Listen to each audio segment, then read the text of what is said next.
بسم الله الرحمن الرحيم الحمد لله والصلاة والسلام على رسول الله صلى الله عليه وسلم سلام الله عليكم ورحمته وبركاته كسو دhowaada barnaamijkan caawa barnaamijkan waxa uu ku saabsan yahay 10 fikir oo inta badan maskaxdeena ku soo dhaca oo ay tahay inaan iska ilaalino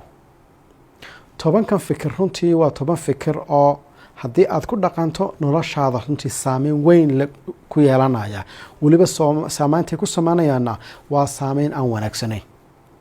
waxaanay ka hor istaagayaan 10 kan fikirba haddii aad raacdo inaad runtii wanaag iyo horumar iyo guulba aad gaadhaba ka hor istaagayaan haddaba fikirka koowaad muxuu yahay fikirka koowaad ee maskaxdeena ku soo dhaca ee ay tahay in iska ilaaliso ka koowaad waxa weeyaan waa fikirka oranaya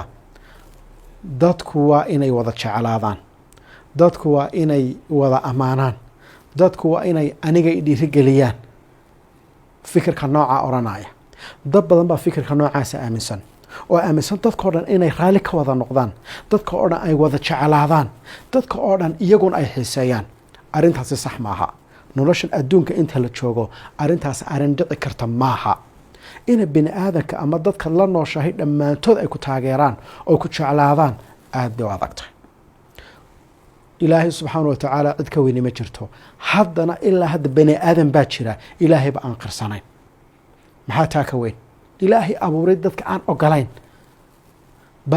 bale maxaa marka arrintaa laga imaado waxaa jira rasuulullaahi moxamed dad badan baa waqtigiisii kasoo horjeestay oo caaya oo dhaleeceeyey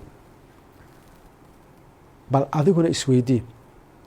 bal dadka rasuulullaahi moxamed kasoo horjeestay isagoo rasuulkii xaqa ahaa dad baa jira ilaahay aan ogolayn bani aadanka noocaasa ma adiga iyo aniga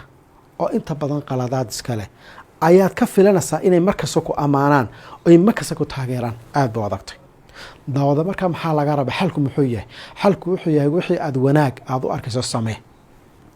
dadka wanaagsan way ku ogolaanayaan in badanna oo xunina way ku diidaysaa noloshana sidaasa waa inaad markaa taa maskaxdaada gelisaa oy maskaxdaadu qaadataa oo cid hadday wax kaa sheegto ay ku salugto markiibaa xanaaqin haboodin noloshaa sidaasa daaba fikirka labaad waxa weeyaan ee dadka qaar ay aaminsan yihiin ee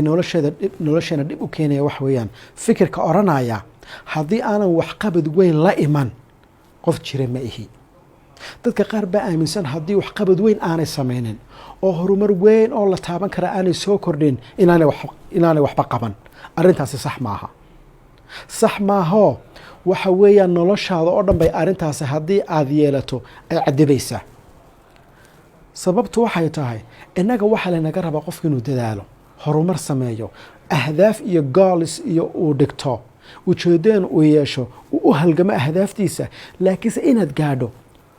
oo aad xaqiijiso taasi waxa weeyaan wax badan baa sabab u noqon kara marka waxaa lagu leeyahay waa inaad ku raaxaysataa ahdaafta marka aad raadinayso waa inaad ku raaxaysataa noloshaada inta aad halganka ugu jirto inaad xaqiijiso waxaad rabto waxaa lagu leeyahay raaxada iyo sacaadada dib ha u dhigan ha oran maalintan wax qabto maalintan hadafkaa gaadho maalintan waxa aan gaadho ayaan markaa raaxaysanayaan farxaya ha oranin haddii kale noloshaada o dhan farxi maysid noloshaada o dhan waxaad noqonaysaa qof daba socda raadinaya wuxuu raadinaya oo runtii hadafkiisuu raadinaya ma aanan farxayn baad noqonaysaa sidaa daraaddeed waxay ku leedahay arrinta waxay ku oranaysaa maalin kastoo maalimahaaga ka mida ku farax oo sacaado dareen markasta ood eryanayso aada daba socoto ood xaqiijinayso ahdaaftaadii aada daba socoto ood ka shaqaynayso waa inaad ku faraxdaa ha sugin maalinta aada hadafka gaadhiso oo keliya sidaa daraaddeed waxaan ku leeyahay daawade ku raaxayso nolosha adiga oo runtii raadinaya wixii ay naftaadu rabtay inay horumar gaadhsiiso ha oran horumar weyn maan gaadhin sidaa daraaddeed qof jira ma ihi taa ha oran waxaa muhiima inaad